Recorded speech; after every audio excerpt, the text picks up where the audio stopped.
In today's episode of Sky News journalists being mouthpieces for the Conservative Party, we have Trevor Phillips. And please remember, I have absolutely no love for the Labour Party in its current form. However, in a two-party system, if we're going to actually achieve progress, it's most likely to be via them, because unlike the Conservative Party, their members aren't all evil. So even though we all have our problems with Labour, and I will be releasing a full hour of critical analysis of Labour in January, any bias in the media against Labour in favour of the Tories is a danger to us all. Charles Dickens did not invent Christmas, but his 1843 novella, A Christmas Carol, helped to define the way we think about urban poverty and inequality.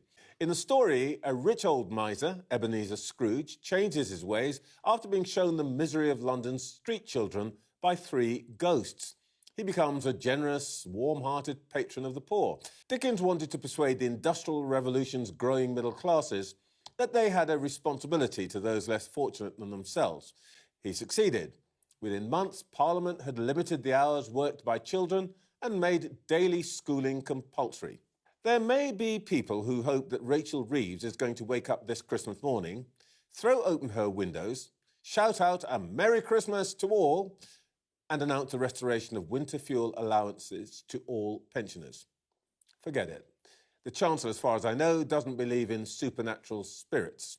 So because Labour is taking away the £300 winter fuel allowance for pensioners, Trevor Phillips is likening them to Scrooge, cruelly inflicting Victorian-level suffering and exploitation on innocent poor children. So taking £300 away from pensioners makes you Scrooge. Got it. But Trevor Phillips has never criticised the Tories for making every household in the country £1,000 poorer every year. And given that Trevor chose to frame this around child poverty, while Brexit was taking £1,000 away from every household in the country, 350,000 more of the children in those households fell into poverty, taking the total number of children in poverty in the UK to 4.3 million. Not to mention that Brexit cost the government £40 billion a year in tax revenue. So maybe if 60% of pensioners hadn't voted for Brexit, they still have that £300. But on a purely mathematical basis, for Trevor to never mention the Tories stealing £1,000 a year from every household in the country during a cost of living crisis, but call Labour Scrooge for taking £300 from one section of society is madness.